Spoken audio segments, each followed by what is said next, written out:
already, I highly suggest you check out the video I released recently called the Everything You Need to Know About Note Reading Guide, which you can find in a link in the description, but we'll get right to it. So you really need to watch that video, though, to understand what we're talking about today. So basically what's going on today is I'm going to draw a note on the staff, and we're going to go over together on what note it is. We're going to first start out with the treble clef, doing notes on the staff, and then we're going to do some notes off the staff with the ledger lines as well. So let's get into it. So here is the treble clef. I'm just going to draw one note, and then I'm going to give you a little bit of time to think about it. Pause the video if you need to. We're going to start a little bit easier here. So you always have to ask yourself really two questions. First question is, are you on treble clef or bass clef? Well, I just said we were doing treble clef, so obviously we're there. And then you want to ask yourself, is it a line or a space? And then you want to figure out from there, which line or space it is and what letter corresponds to that space. So this is the top space. Remember, we're always counting from the bottom line to the top line, so from down here to up here, and not the other way around, because then we would be getting the notes all in reverse. So remember to go from the bottom to the top. So this note right here is what? What do you think? Leave it in the comments if you know. But it is a, remember that the spaces spell face, so that must be an E right there. Let's try another one.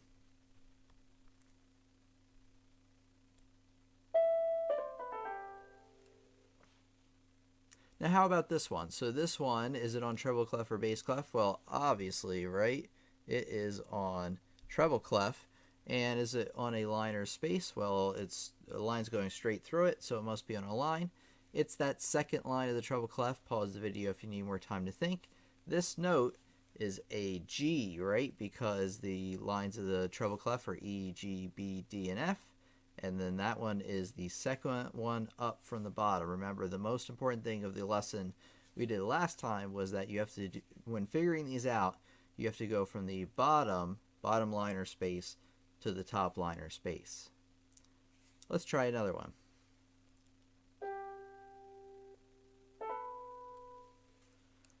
What about this one? This one's very close to the note we did just play, right? What was the note we played before? Well, we said G, right? Which was right there. That G, by the way, is right here on the piano keyboard. Remembering that middle C down there, a ledger line below the staff, is right here. That's middle C, right in the front of your keyboard or piano. So this G is 5 up from there. And then the note above it, notice how this G is on a line and that this B is on a line. Well, that means that they are, if it's line to line connecting each other, that they are 3 away. 1, 2, 3. So that top note you can figure out by figuring out the distance, or you can do it by using, whatever saying you come up with to figure out the lines or spaces. So this one is going to be, pause the video if you need more time to think, it's going to be a B, and that's going to be right here on the piano keyboard. What about this? I just moved it up 1, right? So you don't really have to think about it too hard, because if we were right here on the piano, remember that I mentioned in the other lesson that you just move up 1 on the keyboard. And inversely, if you move down on the staff, you move down on the keyboard. Sorry, from C going down to this A right here.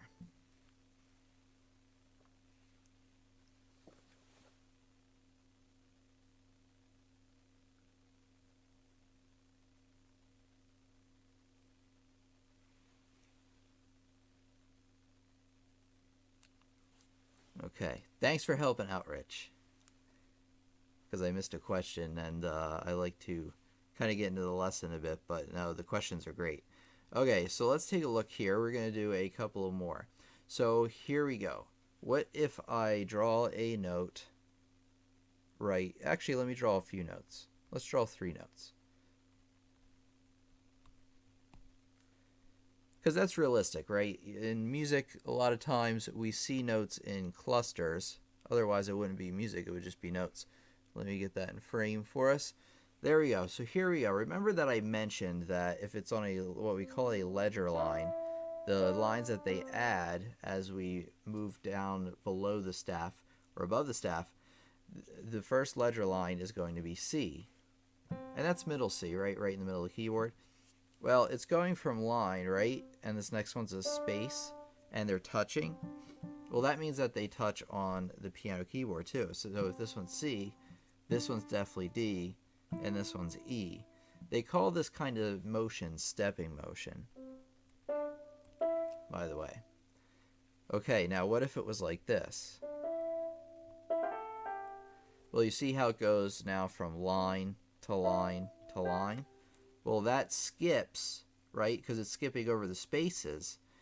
It skips on the staff, so that means it's going to skip on the keyboard as well. And by skipping, I mean you're just leaving one note out in between. You're leaving out the D, leaving out the F.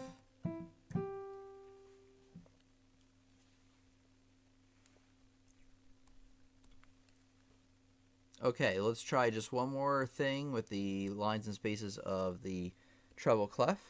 Let's draw 4 notes.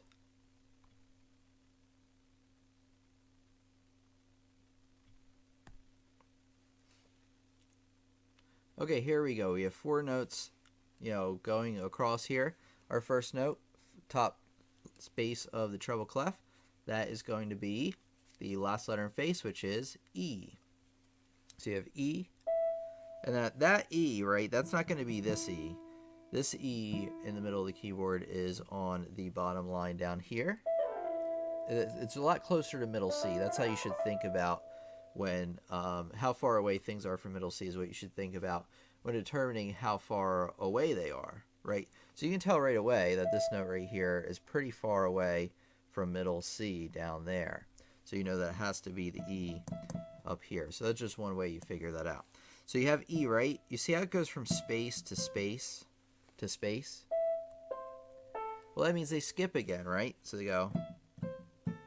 And then take a look here, though. It goes from space to E. So one thing I want you to look at when you read music is patterns. See how there's a pattern there of skipping? And then you see right here, though, that it breaks the pattern. So you always have to be aware of when the pattern changes.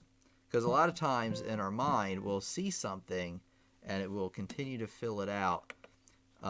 Like if I wasn't paying attention, basically, I might think this last note might be an F and then it fits the pattern, but you have to be aware of when things do not look the same. So this is going from A, and then the last one is going to be the bottom line, which is going to be E. So we've got...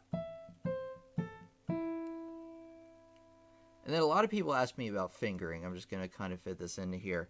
So we have 4 notes, right? We have an E on the top. We have an E on the top, and we have an E on the bottom, right? That's our top note and our bottom note. We call that the range. And you want to have your outermost fingers around the range. Now, you want to fit your other fingers on the other notes as comfortable as you can. And then just play from the top of the range to the bottom. And if you use that little method, you can generally discern what the fingering is for a certain passage of music. So once again, you take the top note, the bottom note, that's your range, and you want your hand to fit that range. And that's generally what hand position you should be in.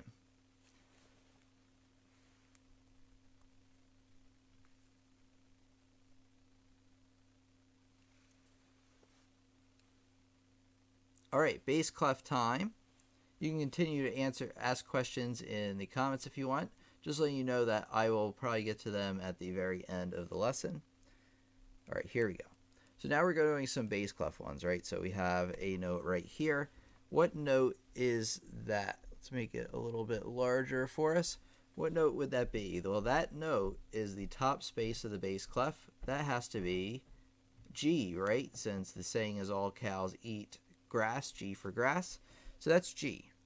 One thing I want to point out about bass clef that we talked about in the other lesson was that middle C is right there for bass clef. And middle C is kind of where treble clef and bass clef intersect. But both of those notes are the same note.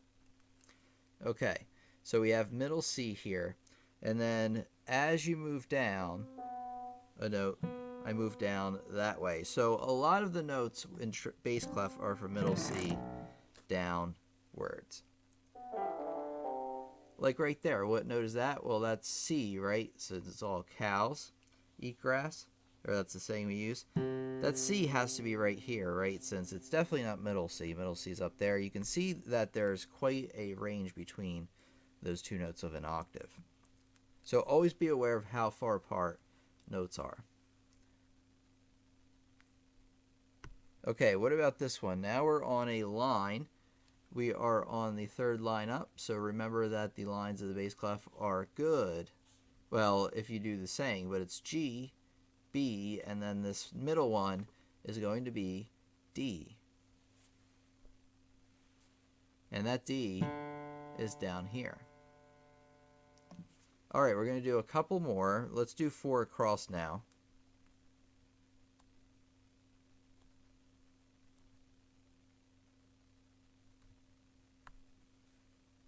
Okay, what are, you can't see it quite. There we go. What are those 4 notes? You have top space of the bass clef, which is G right here. Because remember, it's pretty close to middle C, right? Middle C is right there. So it's just a few down from there. So it's going to be that G. So you have G. And then, hey, there's no movement. It just has G again. And then you have the next space, which is E, right? For all cows eat. And then, hey, take a look. You notice how you have a space here in this note and a space up here? And it goes space, no space, space in terms of your notes.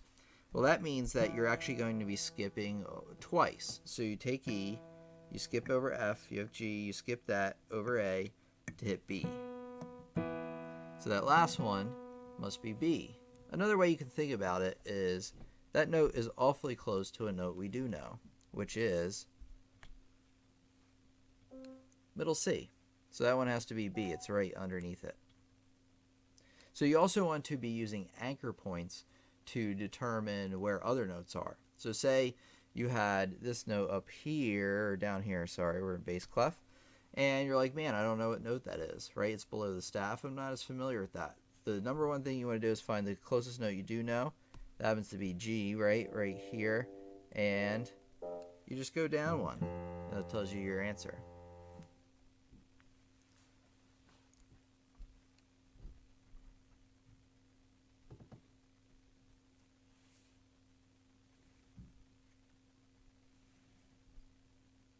Okay, let me think here for a minute. So it really wasn't. Oh yeah, we're going to do ledger lines a little bit.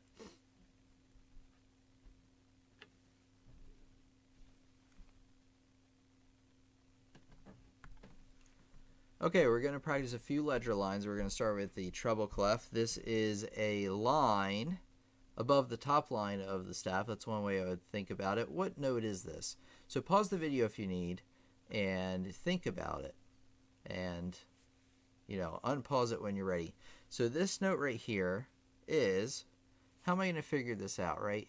That's what I want to walk us through. So we are going to take the closest note we probably do know, and that's that top line, which happens to be F, right? For the saying, every good boy deserves fries, F for fries.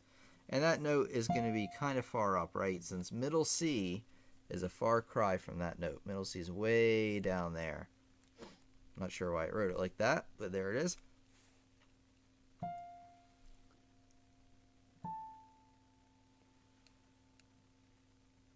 Okay, so hold on a second.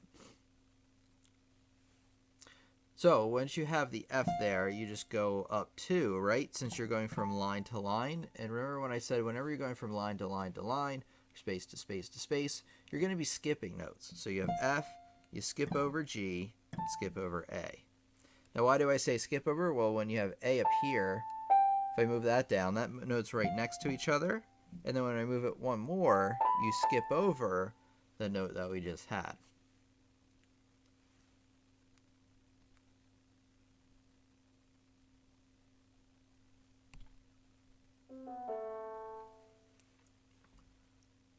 Okay, what note is this? So pause the video if you need to think about it.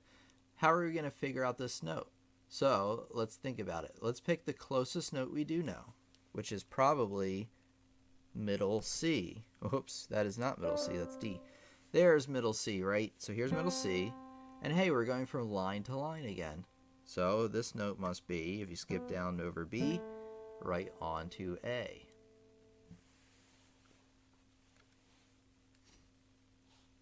Okay, sorry, my nose itched a little bit.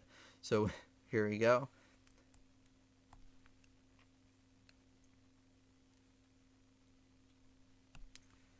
Okay, what note is this on the treble clef? Think about it for a minute.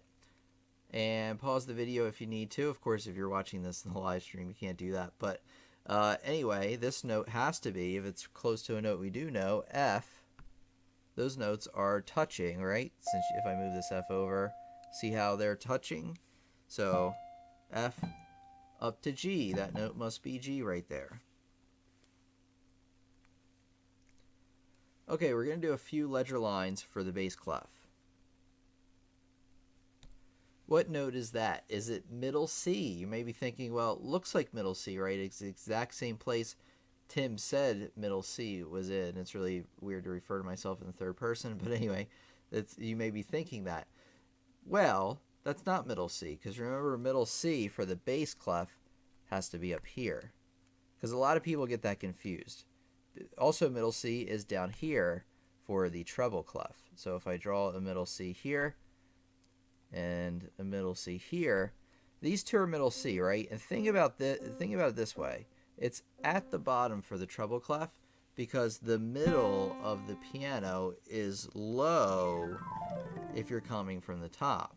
It's at the top of the bass clef because if you're coming from the bottom, the bass, you're moving up towards the middle. So you're coming down from the middle with treble, up from the middle with bass. And those two only, this one and this one, are middle C. So now what is this note now that I've quizzed you about it? Well, it is going to be, let's find the closest note we do know, which is down here probably, this G right here. That's two down from that, right? It's just skipping once again. What note is this? This note is going to be what? Well, what are we going to do? We are going to find the closest note we do know, which I would say is probably middle C, because we went over middle C plenty in this lesson. And hey, it's right next to middle C, right? Right below it. So that must be B. So that's how you figure out these notes. You want to be practicing note reading almost every day, probably every day actually. There is an exercise I'll leave a link into for the description. It's musictheory.net. And if actually you go there and you just find the note reading exercise, that's the one you want to do. And you want to practice that pretty much every day. And you want to practice them hands separate at first, or I mean like one clef at a time. And then, you want to slowly work your way into reading both clefs at a time. I think that's in the exercise. I'm not entirely sure. But, you can actually practice reading music both hands at a time just by finding like a lesson book somewhere and reading your way through it. It is something that takes a lot of time. It takes a lot of practice. It's not something that will come to you all at once. And it's like anything, right? I say this in a lot of the live streams, and it's that if you want to get better at something, there's methods to do it, but the best way always is just to do that thing more. So if you're saying, I'm really struggling with reading both clefs at the same time, you should do that more. Now the challenge in that is finding the right way to practice that. And like I said, I would find a lesson book, or I'd just find really easy songs that maybe have like whole notes in the left hand with half notes in the right hand to make it as easy as possible in the beginning. And then just work your way up, like play really, really easy stuff every single day, new stuff every single day, and then slowly work your way up to the more difficult stuff. And that's how you should do it. If you're just trying something out that you've always wanted to play and you just can't get it hands together no matter how hard you try, It might be because it's a little bit above your level. Now, it could be because of a bunch of different reasons, but it could be because, you're just trying something a little bit too tough right now. You should go back and read through some easier things, right? So if you're trying to get better at a language or speaking a language or reading a language, you want to do that every day to get better at it.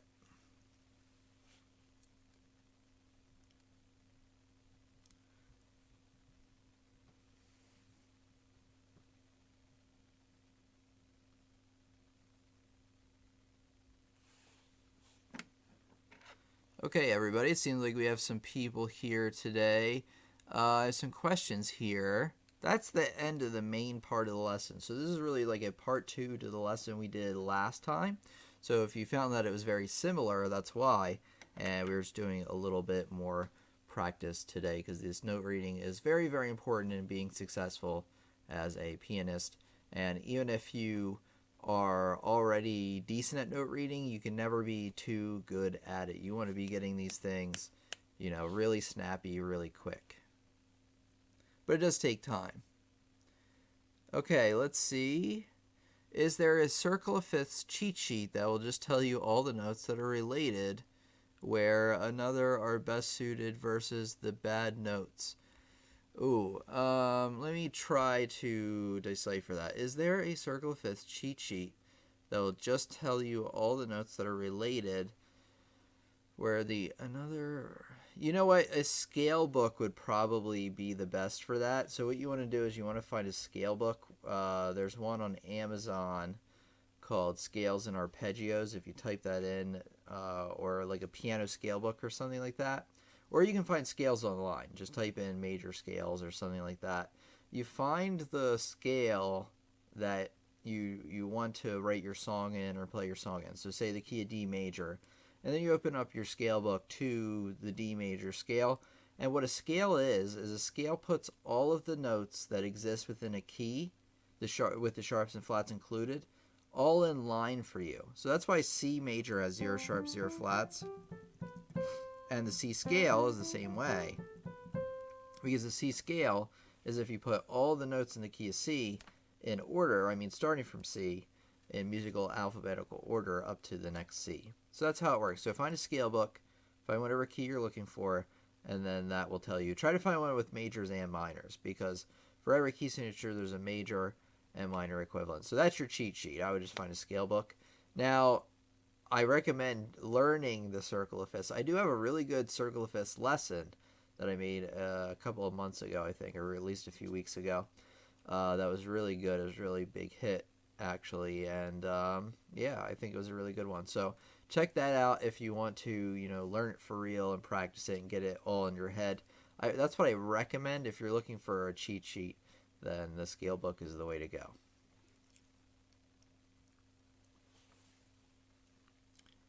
Okay, let's see. How much did I miss? You missed a lot, Liz. I'm not sure when you came in, actually. Sorry if you did miss. Okay. Hello, everyone. I'm glad to be back. Hope all's well. Yes, Gregory. Glad to have you back as well. Everything is pretty good here. Is it E? I don't remember the question. It was from a while ago. Can you recommend some lesson books? Yes. Hold on a minute.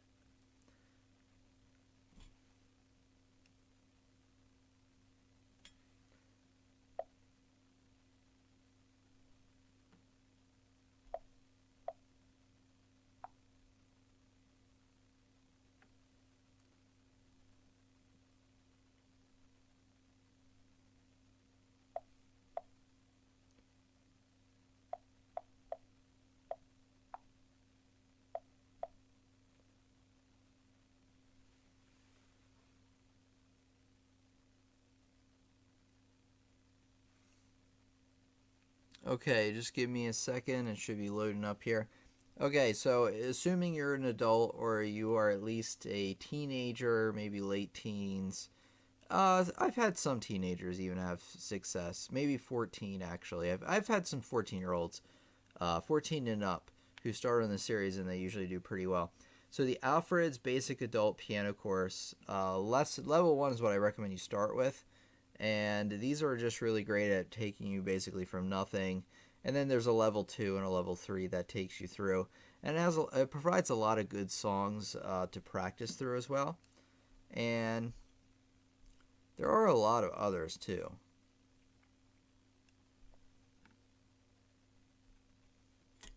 What else is good? There's a John Thompson series. That one's a little bit older, but you know what? It's not bad. It's not a bad piano course book at all. Again, a collection of pretty good songs to practice. Walks you through from, has different grade books, first grade, second grade, things like that walks you through it. And then there's the easy version for children. Speaking of children, there is the Piano Adventures series, which is very good for maybe children to young adults. Maybe you know what? I think an adult could enjoy one of those books because there are a lot of interesting pieces in them, especially the higher level ones. But these are more for, I would say, children and young adults, maybe early teenagers, like 14, 15. Okay, let's see what we got here. What time am I normally live? 8 p.m. Eastern Standard Time. So let's see. For me, it's 8:32 right now. So whatever it was 32 minutes ago for you, because I'm not sure exactly where you live, that's when we start. And we do have live streams most Fridays and most Sundays. Excuse me, I have like burping going on or something. But anyway, we meet 8 p.m. Eastern Standard Time, Sundays and Fridays. And for the most part, I mean, sometimes things come up and I can't do it. Or, I just take off that week. But, and I'll let you know that, hopefully, as much as I can ahead of time. But sometimes things just come up, unfortunately, as you know. So, anyway, let's see. For an electronic music producer, this is asked by Ravs. For an electronic music producer with a 25-note MIDI controller, is it too limited to practice or okay to start? And when I move up to a larger keyboard, 25 keys, huh? So that's probably 2 octaves, I would think. It's probably like an Oxygen 25 or something, right? A Roland. Okay, so we have probably that space. If it depends on what you want to do. Do you want to continue just producing music? If that's the case, you probably could get away with this to start. If you're actually looking to learn how to play the piano, not as recommended. Because you want at least 63 keys or so when you have a piano.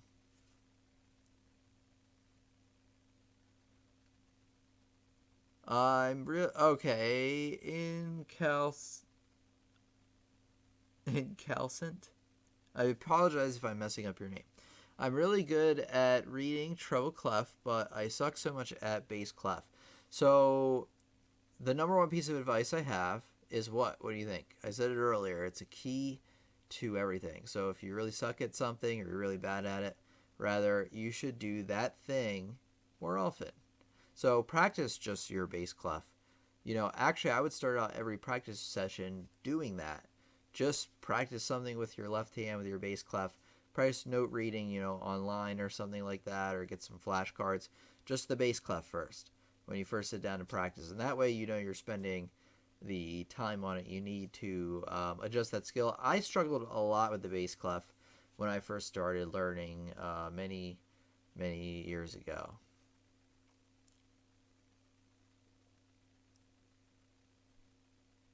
Is there an application that you can just label the notes in alphabetical letters? Not sure exactly what you mean by that. Is there an application that you can just label the notes in alphabetical letters in the sheet music? Well, I don't recommend labeling too many notes, but, if you're starting out, there actually is. I don't remember what it is, though.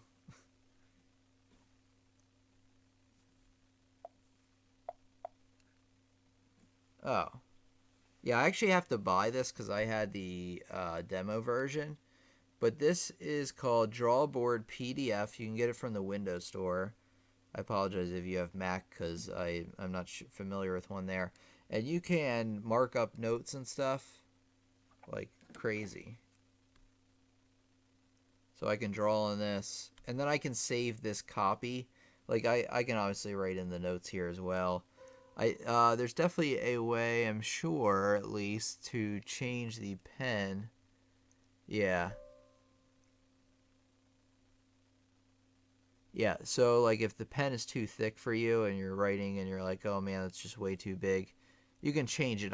This is pretty new to me, this program, so I'm not totally caught up on how it works because I just found out about it the other day. But you can write in notes there. I don't recommend writing in too many though.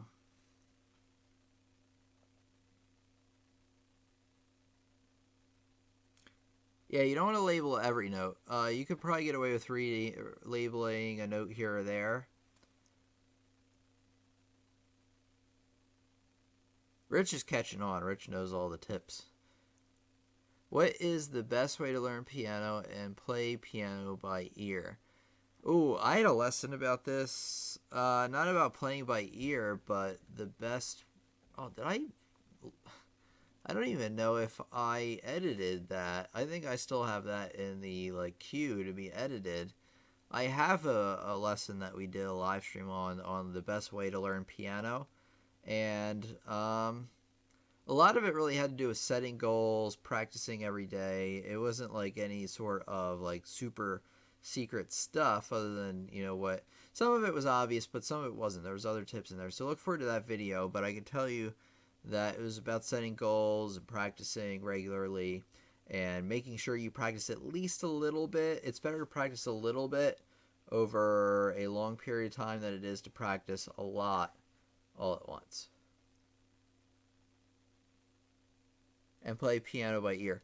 There's something called ear training. Actually, I don't have any ear training videos on the YouTube channel, and I am probably going to make limited videos on that because I actually have a course over on my website, lessonsontheweb.com. Check it out once the live stream is over, where I have a lot of courses on the topic, and ear training helps you train your ears. I only have one course on the topic, actually. I have a lot of other courses, I should say. I have one course on ear training, but ear training is all about developing your ears so you can hear music better, and that's probably the best way to learn how to play by ear. The other thing you want to do on a regular basis, if that's the way you want to go, I recommend learning how to read music still. But if you want to get good at playing with your ears, well, what's the main thing, right? You already know what it is. It's you should do it more often. So what you really should do is like think of a song you know, or listen to a song on the radio or on. I was almost gonna say CD. Nobody has CD, but on your iPod or whatever you may have. I apologize if you do have CD. Actually, I still do have some CDs. But anyway, you want to listen to your music and then try to copy it on the piano. So, like, if you have a favorite theme song or something, try to just noodle out the melody, you know, using your right hand, and then, if you could figure out some other notes with the chords and stuff, that'd be great. But at least try to get the melody down for your favorite songs on the piano. Okay. How long would it take to practice note reading and play a sheet?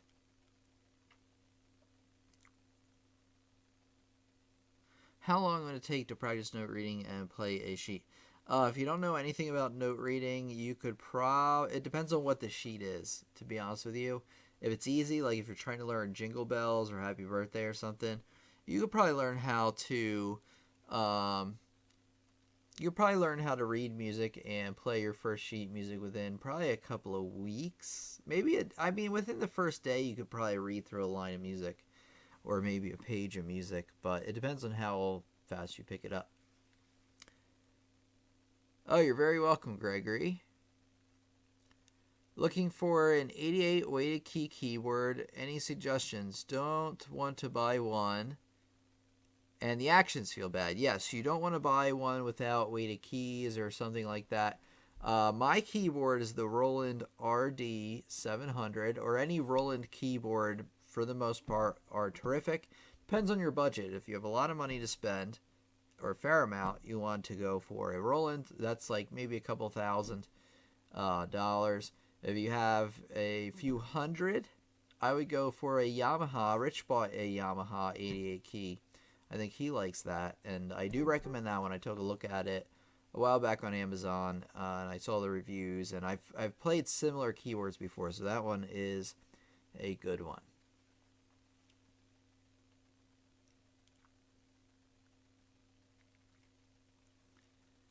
Okay.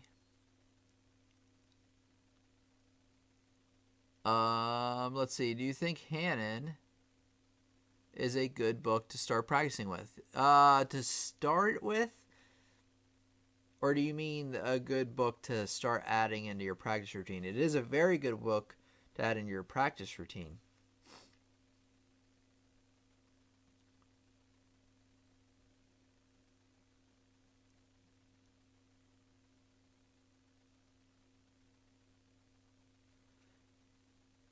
Yeah, so I don't know if you mean like if Hannon is the very first book you should start with, because if so, maybe not. But it is something you should add into your practice routine. Let me see what, looks like Rondi asked a question I may have missed. Let's see.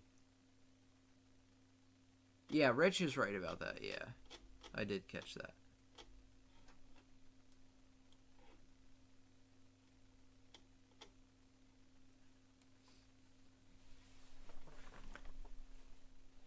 Okay, let's see what we got here. You're welcome, everybody. Let's take a look, because I missed some stuff. Okay. And when should I, also, Rabs, back to your question really quick. You said, and when should I move up to a larger keyboard? I would do it right away if you're trying to learn actually how to play the piano. If you're just trying to write music, it might be okay, but that is pretty small. Let's see. I mean to practice every day. Oh, yeah. So, yep. So you want to practice the Hannon every single day and add it to your practice routine. Sounds like a great idea to me. All right, everybody. Any other questions here? We're in the last stretch here. We usually do about an hour. I find is pretty good. The website, lessonsontheweb.com, by the way, is going through an update right now. So I actually have a community page where I update the calendar on when we're meeting and what we're talking about. Sorry, excuse me. And I can't do that right now because it's not working on the old version right. So anyway, we will meet again next Friday at 8 p.m. Eastern Standard Time. But I will update the calendar whenever the website finishes getting updated. It's a really nice update. The website should work even a lot better than it is, and should be actually more secure. And not that it's not secure, but it will be even more so. And it'll look better and work better. So, hey, what's better than that? Oh, you're very welcome. Okay, Gregory says, by conducting piano practice for 1 hour per day for 45 minutes each day, coming from a beginner, what level do you think I will move up to? Okay, let me think about this. Conducting piano practice for 1 hour per day, 45 minutes. Hour per day for 45 minutes each day, coming from a beginner. 45 days. Okay, I was like, whoa, what?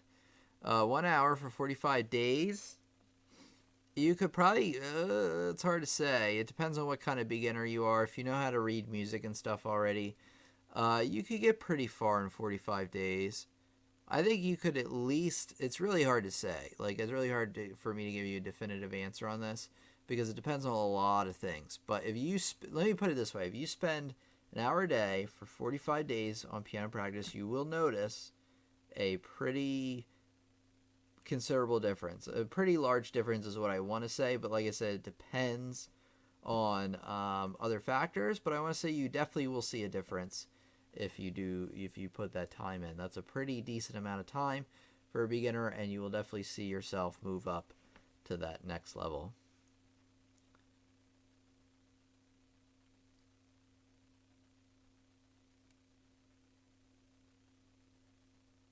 Oh, okay. So Rich says he only thinks that Hannon is good once you're good at identifying notes. I kind of agree with that. I could definitely see that. Okay, yeah, Gregory. So you should be able to make a pretty good amount of progress in that time.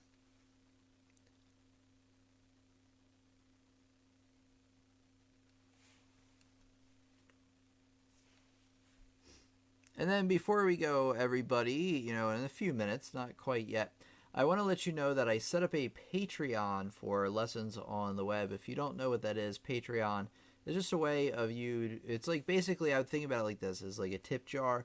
So if you have, a couple dollars to contribute each month or for each piece of content, or just a couple of dollars to contribute, period, you can go to patreon.com and just kind of donate there. I will be putting a lot of what I do get there back into the channel, so it will help make everything a lot better. If things go really well, I could actually hire like an editor, and that way I would be able to pump out a lot more videos. But for right now, just think of it as like a tip jar, because the videos and the live streams will remain free. So I'm not going to make those cost money for anybody. I don't want anybody to think that. But patreon.com/lessons on the web. Head over there if you want to check it out. There's also some neat perks you can get. There's going to be an exclusive live stream. I still don't know exactly when that's going to be, for the Patreon contributors once a month as like an extra additional thing. So that should be a lot of fun. And you get like some other things from it as well. So go check that out. I'm going to leave you a link in the description. You don't have to. Like I said, totally optional. Just want to let you know about it.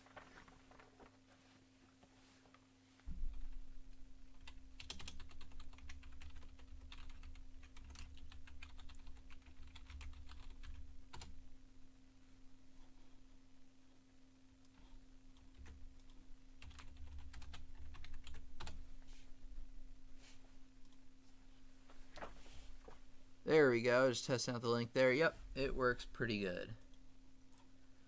Okay, like I said, totally optional, no pressure or anything. Just want to let you know about it. But anyway, I'm going to wrap up the lesson here. Any last minute comments or questions? We'd love to hear from you. Thank you so much for coming out to our live stream once again. Really good discussion again today. Lots of great questions, great interaction, and this whole thing's getting better. I really like doing the live streams even more than ever, just because we have so much more engagement than we really ever have. So it's really nice. Okay, friendly person. Glad to have some friendly people here. I have been playing piano for 2 years now and started learning Turkish March and the Minute Waltz. That's great. That's excellent. Can I explain how to count 16th note triplets? I remember you asked me this before, and I remember I had to look it up. I haven't gotten around to looking it up. I actually have 16th note triplets right in front of me here. Right there. But, yeah, we can go over that. I'm going to have to think about how to do that. Would it be like one Yeah, because remember we did eighth note triplets, and you just say one triplet, two triplet. Then we did quarter note triplets. That was like you did two of them. You say one triplet, two triplet, but then you divided them up like that. And then 16th note, I would imagine it go the other way. But let me give me a chance to look that up, what the answer may be, and then bring it up again if I forget, just because I have so many things going on. But yeah, I would love to make a video on that. I've learned it before, but I don't quite remember.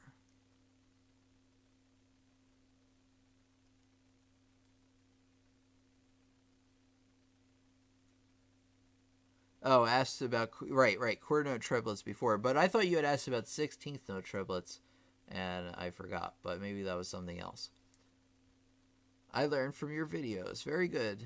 Oh, friendly person. So you're saying, okay, that you learned for piano 2 years now, just started learning Turkish March and Minute Waltz, and you learned from my videos. That's amazing. So did you have a teacher in addition to that friendly person, or did you just learn from my videos? Because that's fantastic. Do you know how to play Dave Brubeck's Take 5? I'm having trouble with it. Unfortunately, no. I've never played that one before, so I can't really give you too much advice on that one.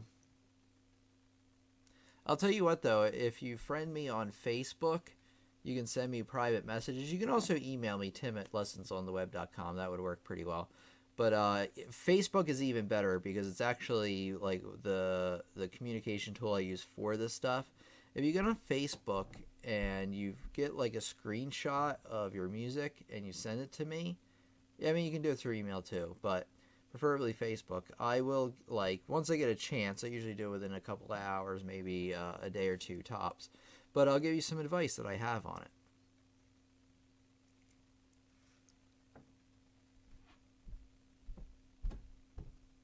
But yeah, Rich, we can do the 16th note triplets. Just like I said, if I don't bring it up next time, just remind me again. Or remind me on Facebook. But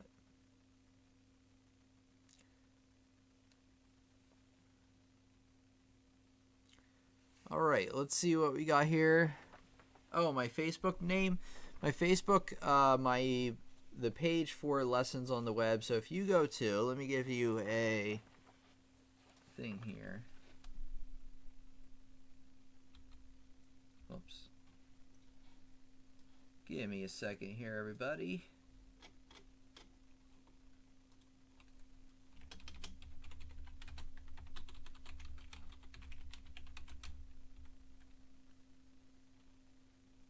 Let me see. Yeah, Rich, I'll find that video for you in a minute, unless I titled it, unless I titled it wrong, which would be a problem. Let's see here. Oops. I think that's my Facebook page. Let me click on it, make sure. Yep, that's me. So that's my Facebook page, facebook.com/lessons on the web, or if you just type in lessons on the web, it'll bring you there. And then let me find this one for Rich here, and we'll go from there. Let me find it for us. Just give me a second here, everybody. Oops. Okay.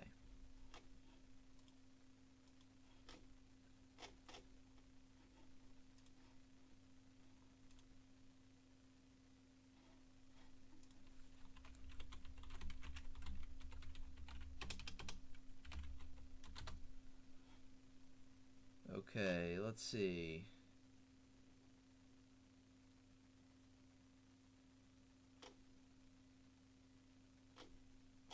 Huh. You know what? I must have messed up and not titled it right. Weird. And triplets. Huh. I don't know if this is the one, Rich. It doesn't seem like it would be, but let me send it to you.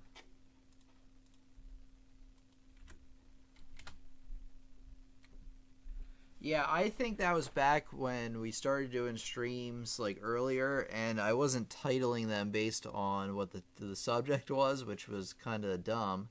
I should have titled it based on what it was. So if I find it, I will send it over to you, or I'll just make another explanation of it.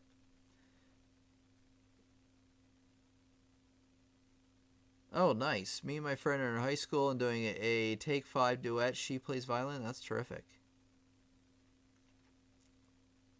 Any songs you recommend for intermediate players, classical, if possible? Bach's, let me think. Hold on a second. Bach's Prelude in C major from the Well-Tempered Clavier. So Bach Prelude in C major. And then what else is pretty good? Bach's Minuet in G is also good for intermediate players. Not sure if you've played either of those. Really, any of the Bach's preludes and fugues. Well, the preludes, the fugues are pretty tough. You could get something like, if you're looking for something more contemporary, you can go for Debussy, Children's Corner. There's a collection of songs there that he made that are very good for intermediate players. There is For Elise, right? Not sure if you know For Elise. I'm afraid to play the rest of it because I think YouTube will not like that. But yeah, for release, and I guess I would start out with those. I'm not sure if you know any of those.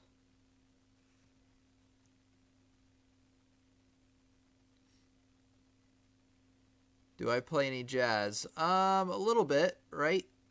I have.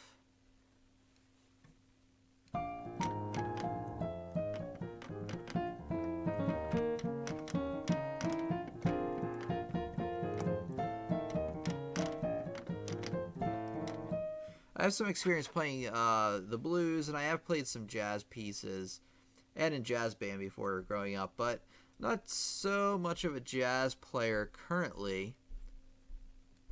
What is the best way to learn piano by numbers? Piano by numbers is not something I teach because I don't. It's something I teach, but in a different way. I teach it in music theory, and it's really, I teach it as half steps and whole steps and stuff. I don't teach piano by numbers. I know what you're talking about, though, because there's some people on YouTube that kind of promise some results that way. And I just, I don't use that. I know what it's about. I'm not sure, any methods of getting better that way. I know the old, the very traditional method, reading music, understanding theory, practicing, and don't get me wrong, the number system you'd have to practice too. But I'm very in the mainstream thought of learning music. So the numbers thing is, in my opinion, not as good, but of course I would think that since I don't teach it. So maybe if I taught it, I'd have a different perspective on it. But I don't know much about the numbers system. Tim, I learned a song called Gypsy Woman. I've heard of that, yes. Such a fun song. Lots of seventh chords. Very cool. Yes, I have heard it. Do you know how to play Minute Waltz? If so, can you play it, or Turkish March? I don't have them off the top of my head, unfortunately. I'd have to take a look through my collection, and I'm not sure. I don't want to use up any time because I'm not sure exactly where they are, right? So if I knew they were right there, I could grab it, or what file it was on the computer. But I'll have to take a look for those. But I don't know them off the top of my head, unfortunately. So unfortunately, I can't play them today. Sad face. Okay, let's see what else we got. Yeah, sorry about that, friendly person. Let's see what we got. For you personally, how long did it take you to get a steady point of playing music prolifically from sheet? Probably when I was in college. So probably 10 years. No, more than 10 years, right? So I started when I was 6. And, okay, I went to college when I was 18. So 12 years before I felt like I could read notes prolifically.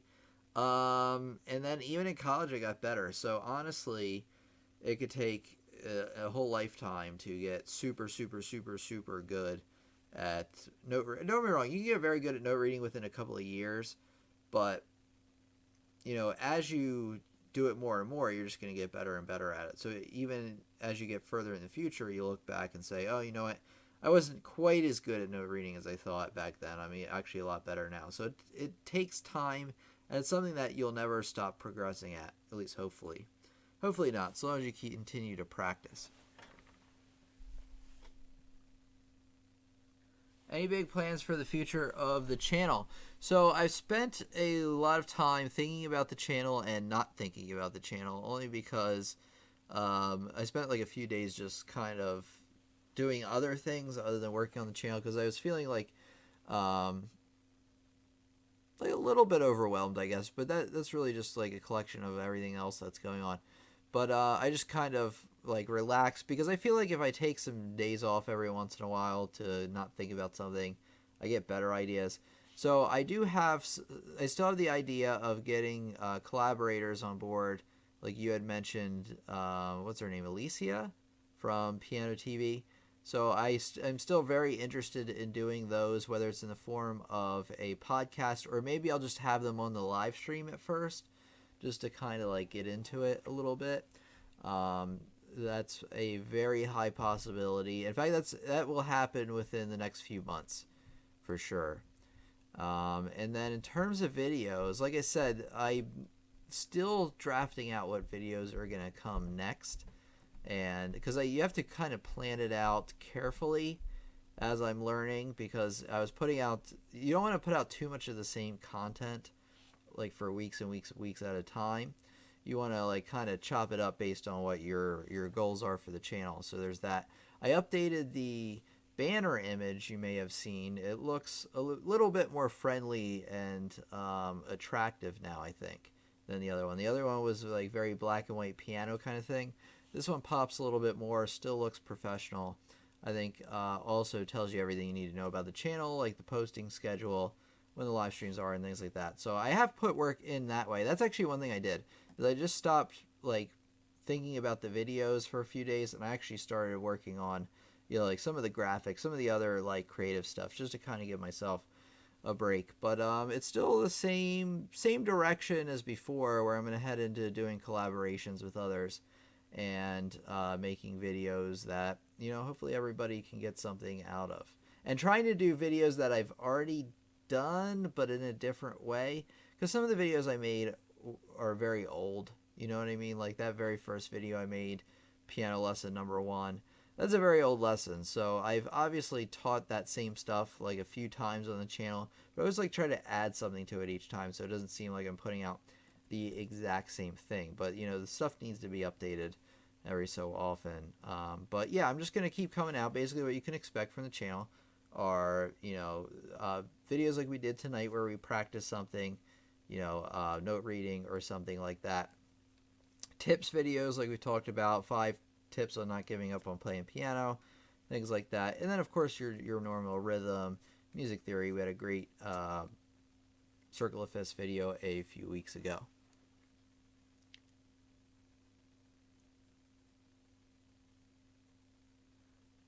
I would love if you live streamed every week or so. Is that a possibility for you?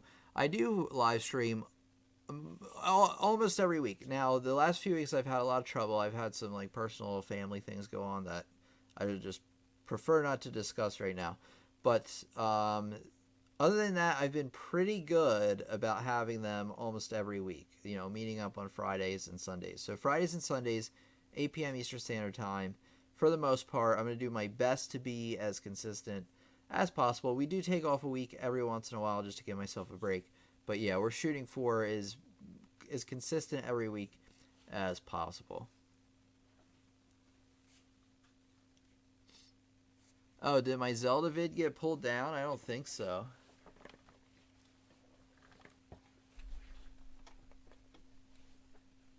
Am I in talks with other pianists? Not officially. I've commented on their videos though, just to kind of get my foot in the door. I don't think the Zelda vid got pulled, but I'm not really sure.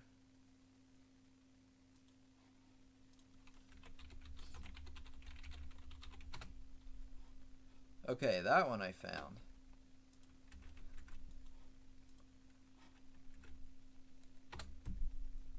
I'm really sad about that video because that video had a lot of good potential behind it, and I kind of messed it up, but it's still a good video, so check it out.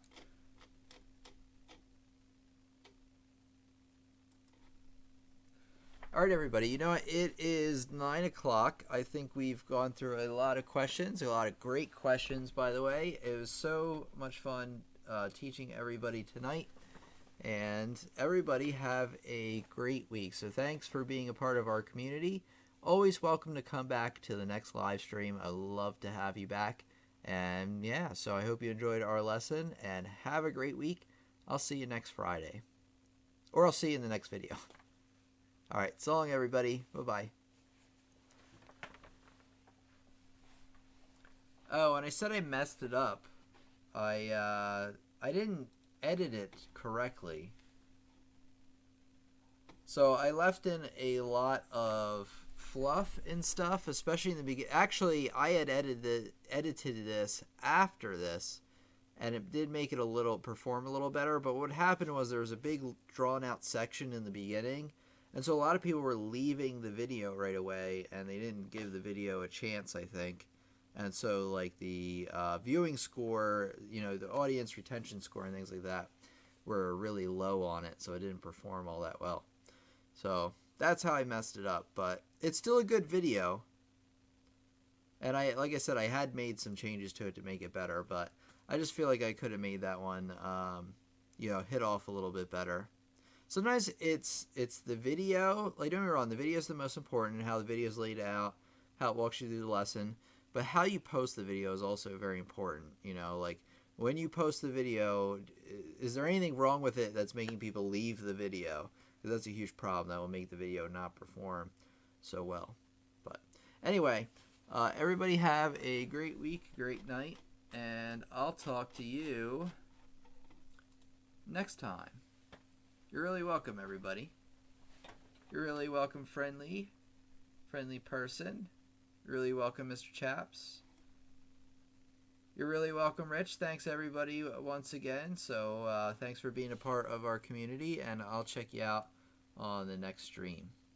Oh, you're very welcome, Dark Shadow Falcon. All right, you're welcome, everybody. Have a great one.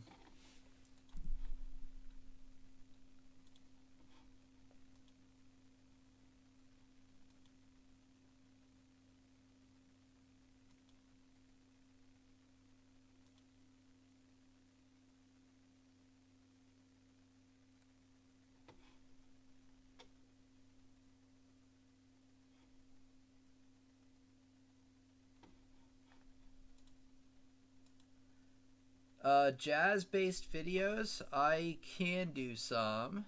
I don't have any plan for the near future, but certainly I could do some.